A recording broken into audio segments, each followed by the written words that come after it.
What is up, ladies and gentlemen? Today I have a featherweight contender. He trains at a Team Alpha Male in Sacramento, California, and he joins me on the program today ahead of his next fight at A1 Combat 20. His name's Kody Vogels. Kody, welcome back, sir. Always a pleasure to have you on the program.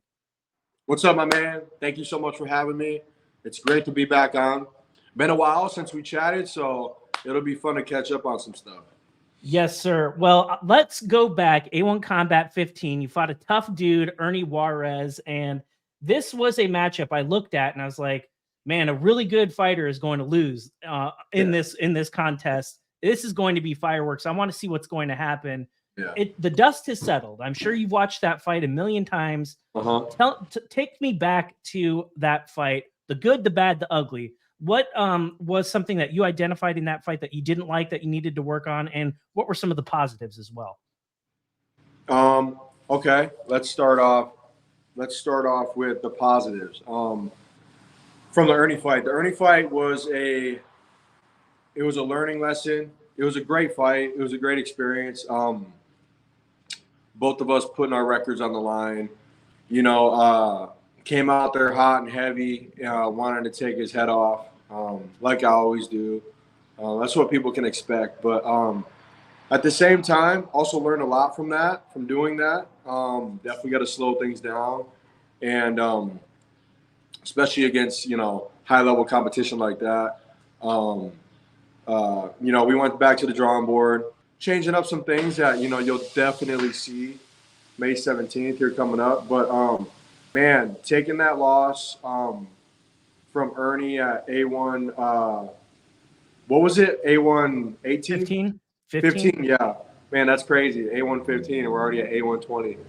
It was one of the best things that happened, man. Unfortunately, I had to learn from the loss, but I always bounce back better from my losses. It sucks that I have to take them, but sometimes, you need those kind of experiences to get yourself back on track or whatever. But yeah, man, that fight was great. Hats off to Ernie. He earned it, and I hope he goes on to do great things. And it was a great fight, and you never know what can happen down the road, but we're focused on May 17th against Kevin Boehm. The Ernie fight, one of the things that stood out to me in this one is you hit Ernie with a flurry, and early on it looked like you hurt him.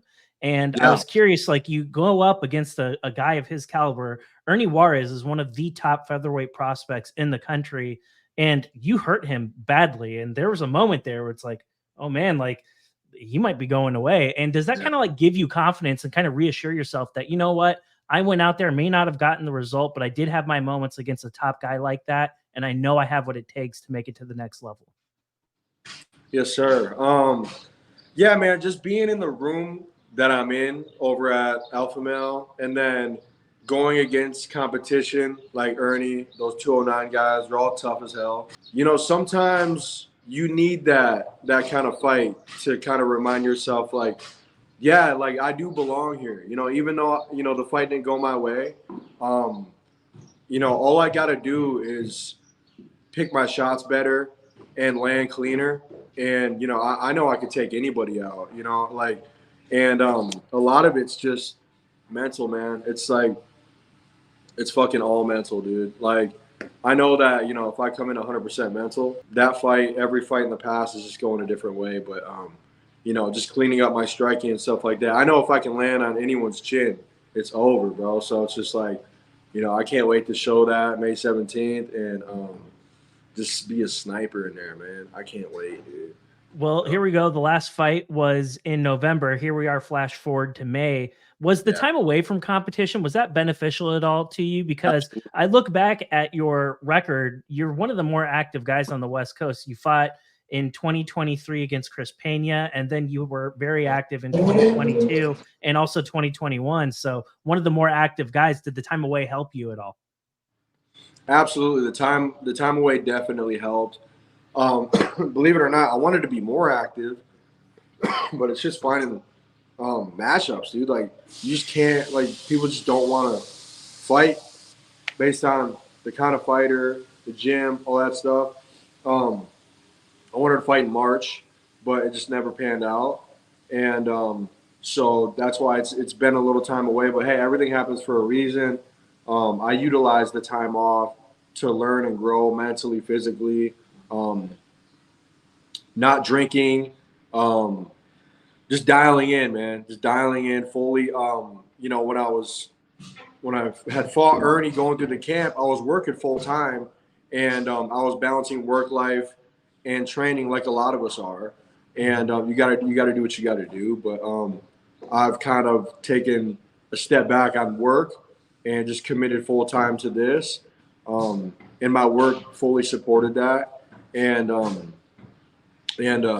love that. I love doing that job, man. But I love this more, obviously. But yeah, I just you know, fully focused on this, and you know, my teammates, my friends, my family, you know, they noticed the changes and the discipline, and they could see it in the practice room, they could see it at home.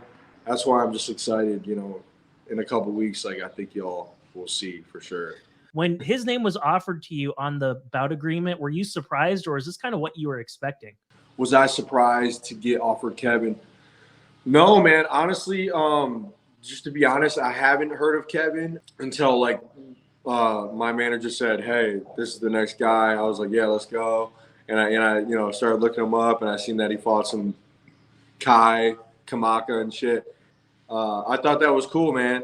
You know, it's cool going against guys who are considered, you know, veterans who, you know, has a lot of fights. He's probably fought a lot of different people, and you know, I'm excited to test myself against someone who's been in there with, you know, just, you know, talented guys, and me being one of them, being the next one, like, I'm excited because, you know, he's a vet. I'm sure, you know, it's obviously not his first rodeo, and I'm just excited to test my skills against someone like that for sure. I think one of the things that both of you guys have in common is you both know how to finish fights. You go in this guy's resume and you look back at what it is that he's been able to do, particularly with the striking, and then with he's got a few submission victories under his belt as well. When you look at him, does he remind you of any of your prior opponents, or is this just a new sort of opponent for you altogether? No, I don't think so. Not saying that he's like out of the box different. It's just I mean, it's a body that I've seen that similar kind of striking and stuff like that at the gym. There's so many different guys from all parts of the world. I mean, I've seen that kind of style. But I don't think I've faced someone like him. Not in fighting, but nothing really jumps off the page, to be honest. But yeah, I'm excited, man. I'm definitely excited for sure. For people who have never seen you fight before, if I had to describe like your fighting style and what you look like, I would say like he's somebody with heavy hands who's very aggressive, who's going to stay in your face, and he's Yeah. trying to hurt you the entire time you're in there. And Yeah. like, can you talk about other elements of your game, Kody? Because for you, like if I'm coaching against you, I'm saying we're not standing with this dude. We're going for a takedown. We're going to take this fight down to the ground because we just don't want any part of that. What about your grappling? What about your wrestling? Can you talk about those elements of your MMA game? Yeah, man. I've been like when I first started MMA, I was going to this little jiu-jitsu gym, you know, back in Wisconsin. So the ground game, I started wrestling in middle school back in the day, only because my friend was doing it, and I was like, "Fuck it, you know, I'll try it." You know what I mean? I don't think I ever followed through all the way through the season, but I remember doing a couple matches and stuff like that, and so the grappling's always been there. You know what I mean? And you know, I'm at a point being 30, and being at Juarez and Team Alpha Male, heavy grappling gym too, to where I feel well rounded in the game enough to where, um, you know, that's why you've seen my fights. I rarely get taken down. I'm hard to take down. Even if I do get taken down, I'm hard to hold down. Um, and I like to strike too. Like anywhere the fight goes, I feel super comfortable. I'm not worried about anything. I just focus on every aspect, and I'm ready for whatever May 17th. So. Well, May 17th, a tough opponent with a ton of experience, and I'm sure you're really excited to get in the cage. And for everyone that's showing up, Kody, to watch you, and for people that are tuning in on Fight Pass to watch you perform, what can people expect to see come fight night? What can people expect fight night? Man, I would say out of the card's not bad, but the two bangers on the card are me and probably Sinjin Smith. And for those two people on the card, it's going to be a battle as far as like those are going to be the best fights. Like I'm aiming to get a finish always. I believe I'm going to get it done for sure. I'm always looking to get it done.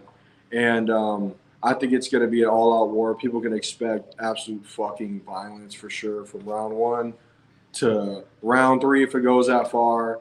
And I'm just excited, man. That's what I love about this is like I get to I want to put on exciting shows for guys like you, for people who are watching at home, my friends, my family. I don't, and I've had fights in the past where, you got to do what you got to do to get the job done. You got to win. But at the same time, like I'm looking to get the job done May 17th, and I believe I will for sure. And people can expect absolute craziness. Like get the popcorn. Hey, it's Cinco de Mayo weekend, bro. Get your freaking tickets now because they're like half off. And you don't want to miss it. That's for damn sure. Well, ladies and gentlemen, make sure you are tuning in come May 17th. Kody, before I let you go, it's also an opportunity for me to pick your brain about what else is going on in your gym. Can you talk to me a little bit about some of your teammates that have been helping you get ready? Who else is in your gym that you've been putting in a lot of time with as of late to get ready for this guy? Man, the list goes on and on, man. I've been working with pretty much bigger guys from 55 to 70. Not saying that I need to. I'm assuming that he's a little bigger for some reason. I don't know. He looks like he's got a big ass head, so he might have a big body, but like I just assume that he's bigger. You know what I mean? So I've been putting in with work 55, 70, good guys, rangy guys who are gonna throw kicks, guys who are gonna mix it up and whatever. And it's been a long camp. I've been pretty much ever since the Ernie fight. I've been trying to tighten everything up and buckle down and there's a lot of fun stuff going on in the gym. Uriah and those guys, they're doing stuff with Sac State University. They just created like their own little combat U kind of like a system where the kids at school can get in the program and learn self-defense, all kinds of cool stuff. We just got like a cryo chamber in the gym. Dude, freaking every time you turn around, your eyes doing something like for the gym. That's something that I love about the guy is like he always gives back and reinvests into the community, the gym, us, the teammates, everything. And so there's just a lot of fun stuff going on in the gym right now. And it's all motivation, man. It's all inspiring. And I'm super excited, man. I appreciate you having me on the program. And I can't wait to chat after the win, May 17th. So. Yes, sir. Well, before I let you go, why don't you talk about your sponsors or anyone out there that you need to thank that has made this fight possible for you? Absolutely. Thank you so much for the opportunity. Yeah, shout out to Carol's Restaurant. It's a little mom and pop diner in West Sacramento. They've been absolutely great to me.